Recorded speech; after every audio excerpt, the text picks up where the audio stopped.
Assalamualaikum warahmatullahi wabarakatuh.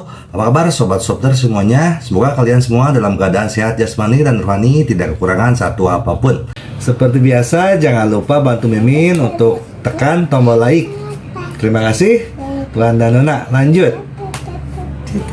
Bab 1196 sampai bab 1200, suamiku.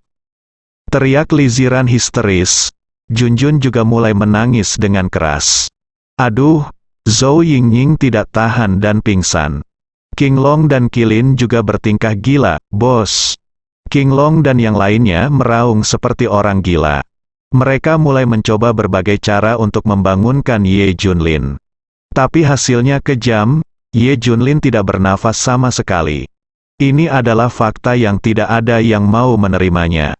Menurut situasinya, Ye Junlin sudah mati. 18 penunggang kesengsaraan surgawi tidak lagi tenang. Tentara hantu tidak lagi tenang. Pasukan 4 karakter Xuan Huang, langit, bumi, dan Kaisar Kuning tidak lagi tenang. Tidak ada yang menyangka bahwa Ye Junlin, yang telah mengungkapkan identitasnya di depan keluarga Ye dan menyerbu ibu kota, akan menderita seperti itu, mengubah. Tidak hanya dia kalah, tapi dia benar-benar mati. Ini adalah fakta yang Ye Junlin tidak bisa terima apapun yang terjadi. Bahkan Dewa Perang Shuro pun sedikit penasaran. Dia juga menyadari sesuatu yang aneh barusan, tapi dia tidak tahu apa itu secara spesifik. Dia tidak terlalu memikirkannya. Dia selalu berpikir bahwa dia lebih baik dari Ye Junlin. Sekarang dia terluka parah seperti ini.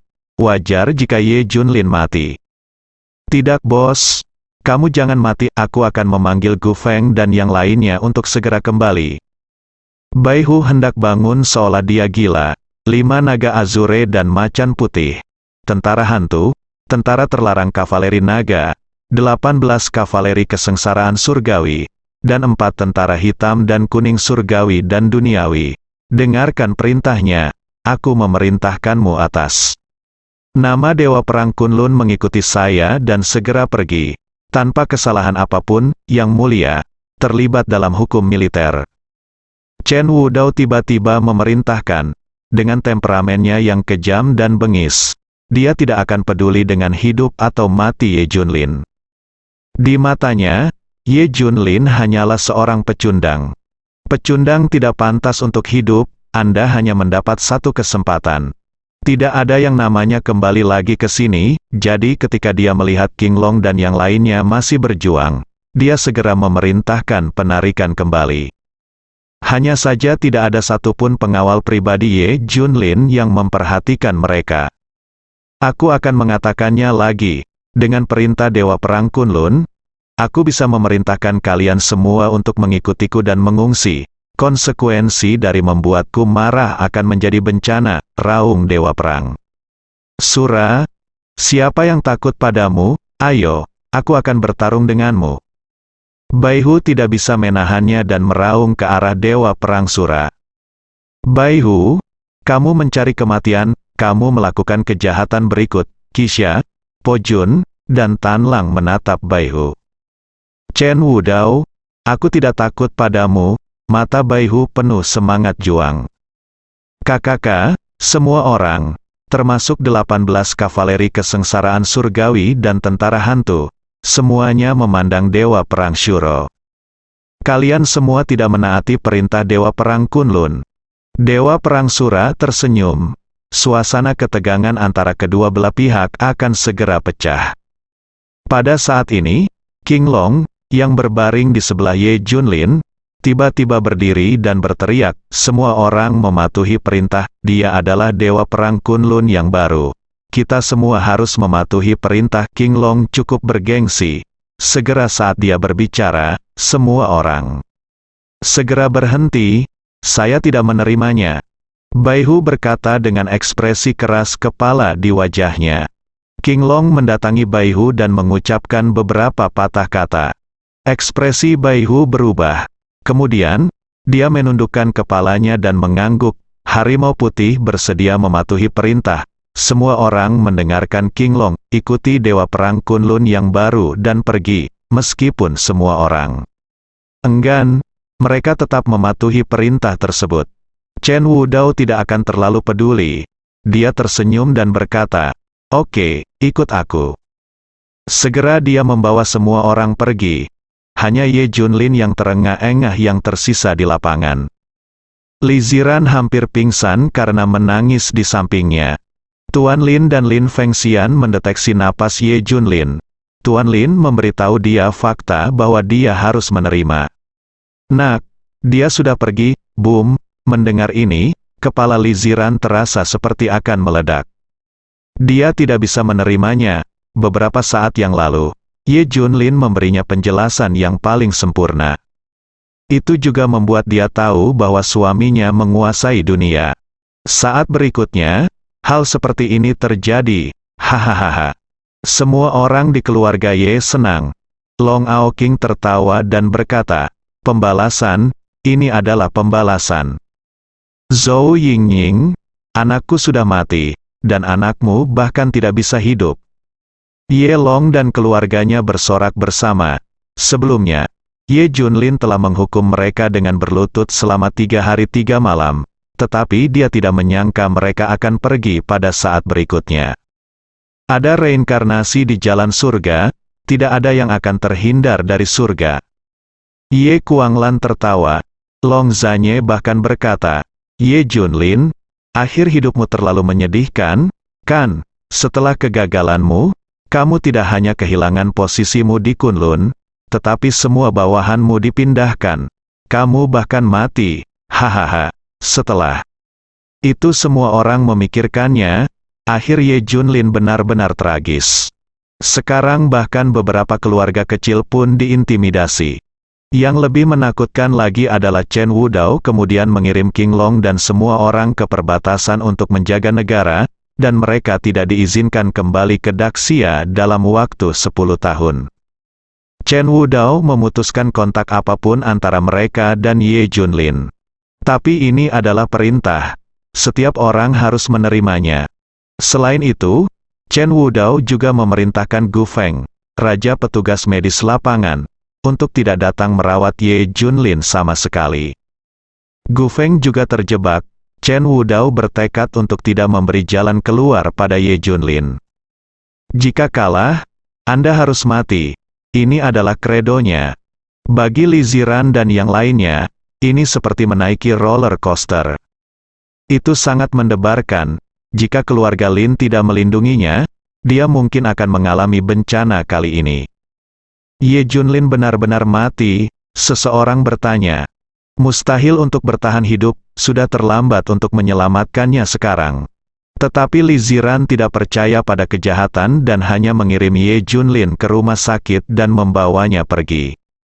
Tidak ada yang memperhatikan bahwa beberapa orang di kerumunan itu pergi dengan tenang. Kehadiran dan kepergian mereka sama sekali tidak menarik perhatian. Sama seperti hantu, jelas sekali mereka adalah orang-orang yang diam-diam berkomplot. Mereka bertahan sampai saat ini hanya untuk memastikan Ye Junlin sudah mati. Berita tentang Chen Wudao yang menjabat sebagai dewa perang Kunlun menyebar ke seluruh Daxia dan seluruh dunia. Seluruh dunia ini seperti penggorengan.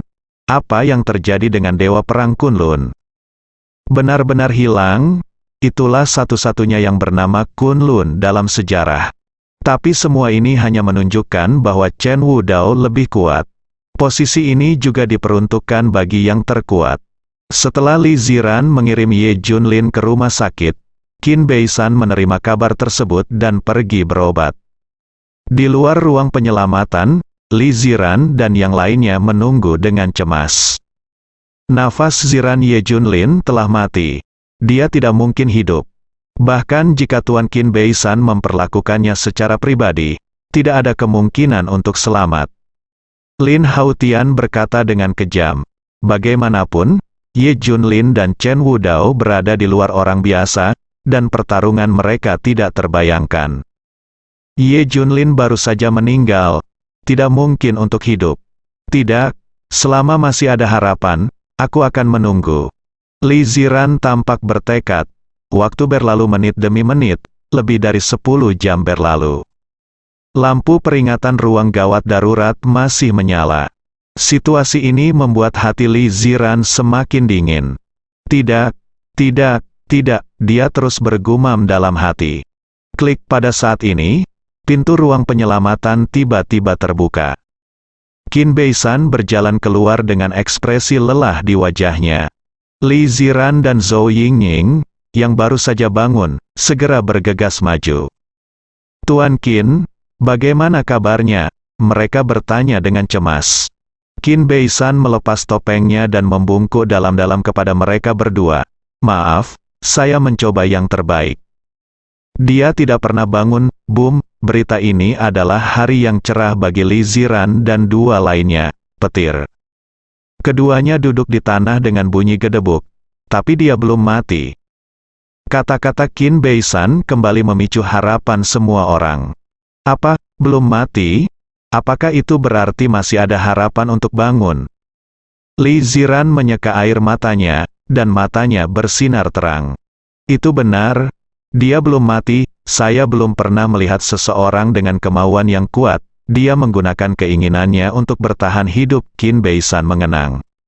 Saya ingat dia memberitahu saya, sebagai seorang prajurit Daxia seorang, bahkan jika tulangnya patah, janggutnya mengarah ke langit, mungkin kemauan sekuat baja inilah yang membuatnya berhenti. Lalu kapan dia akan bangun? Kata Li Ziran dengan raut wajahnya terburu-buru. Belum tentu, menurut data, 99% dia tidak akan bangun, kemungkinannya hanya 1% untuk bangun, dan kita tidak tahu kapan dia akan bangun, mungkin butuh beberapa tahun, mungkin juga dekade. Qin Beisan menceritakan fakta yang kejam. Apa? Li Ziran tidak menyangka situasinya akan menjadi begitu serius. Sangat sedikit harapan, Tuan Qin. Apakah Anda tidak punya pilihan lain? Zhou Yingning bertanya sambil menangis. Tidak, sekarang kita hanya bisa mengandalkan keberuntungannya. Qin Beisan tampaknya sangat tidak ingin melihat hasil ini. Li Ziran tampak bertekad, tidak apa-apa, punya harapan saja. Saya yakin Ye Junlin tidak akan meninggalkan kita, dia pasti akan bangun. Ziran, sebaiknya kami menyarankanmu untuk menyerah, dia sama saja dengan mati, Lin. Hao Tian menyarankan, dia benar-benar tidak ingin putri baptisnya membuang begitu banyak waktu dalam keadaan sayur-sayuran. Tidak, anak itu dan aku harus menunggu dia bangun. Li Ziran tampak bertekad. Segera, berita menyebar dengan cepat bahwa Ye Junlin telah menjadi kondisi vegetatif.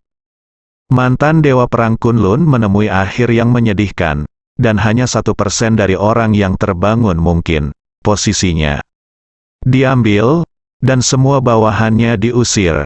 Dia menjadi sayur lagi. Hasilnya mengecewakan. Hah, dia belum sepenuhnya mati. Apakah masih ada kemungkinan untuk bangun? Vitalitasnya sangat kuat. Chen Wudao terkejut ketika mendengar berita itu. Segera, dia mendengus dingin. Saya hanya seorang jenderal yang kalah. Hidup dan mati tidak ada hubungannya dengan saya, mungkinkah? Ye Junlin bangun. Tidak. Dia harus mati. Ini terjadi di Daxia dan bahkan di seluruh dunia. Suara itu keluar. Mereka akhirnya mengeluarkan harga yang mahal untuk mengubah Ye Junlin menjadi seperti ini. Dia belum mati sepenuhnya. Bagaimana hal ini dapat meyakinkan semua orang? Bahkan jika Ye Junlin hanya bernafas satu kali, dia masih merupakan ancaman potensial. Mereka tidak akan merasa lega sampai mereka benar-benar melihat tubuh Ye Junlin. Serahkan perintahku dan kirim ahli untuk memeriksa situasi Ye Junlin. Tidak. Apakah itu mayat atau orang hidup? Bunuh sekarang. Semua anak buah Ye Junlin telah dikirim. Chen Wudao tidak akan peduli. Kami hanya peduli. Buka saja mulutmu dan bunuh dia. Suara serupa terdengar dari berbagai tempat di luar negeri. Satu demi satu, para master sedang dalam perjalanan ke ibu kota Daxia. Ye Junlin, yang terisolasi dan tidak berdaya, menghadapi bahaya besar. Komisi Ye Junlin, orang nomor 1 dalam daftar pembunuhan paling menakutkan di dunia, tidak berubah sama sekali. Bahkan jika Anda membunuh orang yang vegetatif, Anda akan mendapat komisi yang sangat besar. Hal ini membuat para pembunuh dan tentara bayaran keluarga kegelapan menjadi gila. Ye Junlin harus dibunuh. Di sisi lain, ini juga mencerminkan betapa takutnya semua orang terhadap Ye Junlin. Bahkan jika dia menjadi vegetatif, seseorang juga akan membunuhnya demi komisi tinggi. Setelah kecelakaan Ye Junlin, cukup banyak orang yang mendapat masalah. Keluarga Ye dan keluarga Panjang adalah yang paling berkuasa. Mereka kembali ke cara lama mereka, terutama bocah lelaki Long Kuangfeng, yang kini mengancam akan membalas dendam. Namun, mereka ditekan satu persatu oleh keluarga Lin. Jika tidak, Ye Junlin akan berada dalam bahaya. Satu-satunya orang yang sikapnya terhadap Ye Junlin tidak berubah adalah Jiang Yijun. Terlepas dari keberatan keluarganya, dia datang khusus untuk menemui Ye Junlin. Tentu saja Xiao Qin juga datang setelah mendengar beritanya.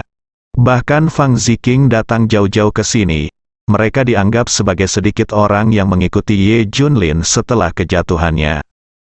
Jiang Yijun berkata dengan wajah jelek, "Saya mendengar seseorang akan mengincar Tuan Ye, ada banyak pembunuh di jalan. Selama Anda membunuh Tuan Ye, Anda akan mendapat banyak komisi." Li Ziran sudah tahu bahwa dia pernah mengalami hal seperti itu sekali. Sesi fotonya adalah pemicu terbesarnya. Dia mengerti betapa musuh di luar negeri sangat membenci Ye Junlin. Tapi Ye Junlin bertarung sendirian sekarang? Tidak, dia bahkan tidak bisa bangun. Siapa yang akan menghadapi musuh pembunuh ini? Mengandalkan keluarga Lin? Mustahil. Musuh Ye Junlin jauh lebih kuat daripada keluarga Lin. Satunya orang yang terpikir olehnya untuk menyelesaikan masalah ini adalah Chen Wudao. Tapi tidak ada yang tahu di mana Chen Wudao berada. Dia tidak bisa memikirkan siapapun yang bisa menghadapinya. Ye Junlin sangat makmur sebelumnya, tapi dia tidak menyangka dia akan berakhir seperti ini sekarang. Putus asa, keputusasaan yang mendalam. Saya akan memikirkan cara untuk memastikan keselamatan Tuan Ye. Jiang Yijun meninggalkan rumah sakit. Dia adalah harapan terbaik saat ini. Sisi lain, keluarga Li dan Zhao jauh di selatan.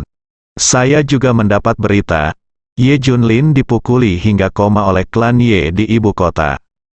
Meskipun ada keributan besar di keluarga Ye hari itu, detail spesifik mengenai perebutan posisi Dewa Perang Kunlun telah disegel. Jadi semua orang hanya bisa mendengar berbagai rumor saja. Tidak banyak orang yang mengetahui identitas Ye Junlin sebelumnya. Desas-desus yang didengar oleh keluarga Li dan Zhao. Ye Junlin pergi ke keluarga Ye dan dipukuli hingga dalam kondisi vegetatif. Penjelasan? Apakah ini penjelasannya? Apakah kamu sakit jiwa? Beraninya kamu menantang keluarga Ye? Hahaha, kamu layak dipukuli hingga kondisi vegetatif. Keluarga Li dan Zhao terus menghina. Setelah semua orang di Jianghai mengetahui berita itu, mereka semua bersemangat. Akhirnya, dia tidak lagi harus ditindas oleh Ye Junlin. Lagi pula, tidak nyaman jika seseorang menekan kepala Anda. Segera, ada banyak master yang bersembunyi di sekitar Ye Junlin. Ye Junlin membawa cukup banyak ancaman bagi semua orang. Setiap napas yang dia ambil adalah mimpi buruk. Chen Wudao tidak akan pernah memikirkan hal ini. Tidak peduli siapa Ye Junlin, dia adalah ancaman yang lebih besar daripada Chen Wudao. Meskipun Chen Wudao menang, Li Ziran dan Jiang Yijun tidak memikirkan solusinya. Pakar luar negeri sudah ada di sini. Kecepatan semua orang terlalu cepat. Bahkan ada yang bukan dari luar negeri, yang tercepat adalah master dari Daxia. Ada orang di Daxia yang tidak ingin Ye Junlin hidup. Di unit perawatan intensif rumah sakit, perawat baru saja selesai menyuntikkan cairan ke Ye Junlin, dan mereka pergi. Li Ziran akan kembali dalam 5 menit. Pada saat ini, 3 sosok diam-diam menyelinap ke bangsal perawatan khusus. Mereka tidak terburu-buru mengambil tindakan, tetapi mengamati Ye Junlin. Saya ingin melihat apakah Ye Junlin dalam kondisi vegetatif. Begitu dia membuka mulutnya, dia tahu bahwa dia pasti dari Daxia. Mereka mengamati selama 1 menit, dan mereka bertiga saling memandang dengan heran dan berkata, itu benar. Dia tidak bisa bangun setelah diracuni oleh Istana Raja Darah, tidak masalah apakah kita membunuhnya atau tidak. Kata salah satu dari mereka, tidak. Apakah kamu lupa misi yang kami terima? Bahkan jika dia mati, kami akan membunuhnya lagi. Iya. Tujuan kami sangat sederhana.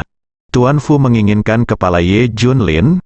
Kami ingin membunuh Ye Junlin, potong kepalanya dan gantungkan di tempat tertinggi. Biarkan seluruh dunia tahu bahwa dia sudah mati.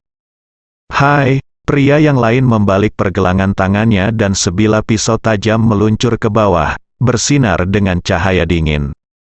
Bilah tajam itu menusuk leher Ye Junlin dengan keras, dan dengan satu pukulan, kepalanya benar-benar terpisah. Meski ujung pisaunya menempel di kulit Ye Junlin, dia masih terbaring di sana, tidak ada kelainan sama sekali di tubuhnya. Matilah aku, pria itu meraung, pada saat kritis. Dentang, pisau ini benar-benar menusuk sesuatu yang keras. Wow, saat berikutnya, mereka bertiga melihat Ye Junlin tiba-tiba membuka matanya. Sepasang mata dengan cahaya cemerlang. Tembak 2 sinar cahaya dingin. Yang menghalangi pisaunya adalah cincin di tangannya. Bang, Ye Junlin tiba-tiba berdiri dan mendorong pisaunya ke belakang ke tubuh pria itu. Bang, dia langsung melompat dan membanting kepala 2 orang lainnya bersamaan. Ketiga orang ini sampai kematiannya tidak mengerti bagaimana Ye Junlin terbangun. Ci, pada saat yang sama, jendela tiba-tiba pecah dan pintu bangsal terbuka lebar. Pembunuh dan Master Super semuanya berdatangan satu demi satu dan menyerang Ye Junlin satu demi satu. Mereka hanya 1 langkah lebih lambat dari 3 Master Daxia. Selanjutnya, terjadi pertarungan di ruang kecil. Panah darah ditembakkan, dan suara gemuruh terus terdengar. Unit perawatan khusus sepertinya terisolasi dari tempat lain. Tidak ada yang tahu tentang pergerakan sebesar itu. Li Ziran tidak tahu di mana dia berada. Ye Junlin sangat marah saat dia menghadapi ratusan master sendirian. Pada akhirnya, mereka semua jatuh. Ye Junlin mencoba yang terbaik dan jatuh. Kali ini saya benar-benar mencoba yang terbaik. Dalam pertarungan sebelumnya dengan Chen Wudao, Ye Junlin sebenarnya menghela nafas lega. Dia bisa saja tidak terkalahkan. Alasan kenapa dia melakukan ini adalah untuk melihat siapa di Daxia yang ingin berurusan dengannya. Ketika Bai Hu dan King Long mundur, itu karena Ye Junlin diam-diam memberikan kode kepada King Long. Jika tidak, dengan karakter Bai Hu, dia pasti akan melawan Chen Wudao sampai akhir. Jadi Ye Junlin menggunakan rencananya untuk menipu semua orang dengan kondisi kematiannya. Bahkan Tuan Qin Beisan juga tertipu olehnya. Dia benar-benar mengira Ye Junlin dalam kondisi vegetatif. Dan menggunakan berita berada dalam kondisi vegetatif untuk memikat orang-orang yang ingin membunuhnya. Tuan Fu, baru saja, 3 Master Daxia menyebutkan gelar seperti itu. Siapa Tuan Fu? Meskipun Ye Junlin adalah dewa perang di Kunlun, dia hanya tahu sedikit tentang tokoh-tokoh besar di Daxia. Lagi pula, dia sudah berada di perbatasan, tapi biarpun dia mengetahuinya, itu tidak ada gunanya. Karena dia akan mati, puf. Ye Junlin terus batuk darah, nafas yang tersisa telah habis sepenuhnya. Lagi pula, aku baru saja membunuh ratusan master. Aku benar-benar bertarung sampai saat-saat terakhir. Tubuhnya sudah mencapai batasnya. Ia sudah merasakan hilangnya esensi kehidupan dengan cepat. Kesadarannya terpencar. Bahkan ia merasa kesadarannya berangsur-angsur terpisah dari tubuhnya, bersambung.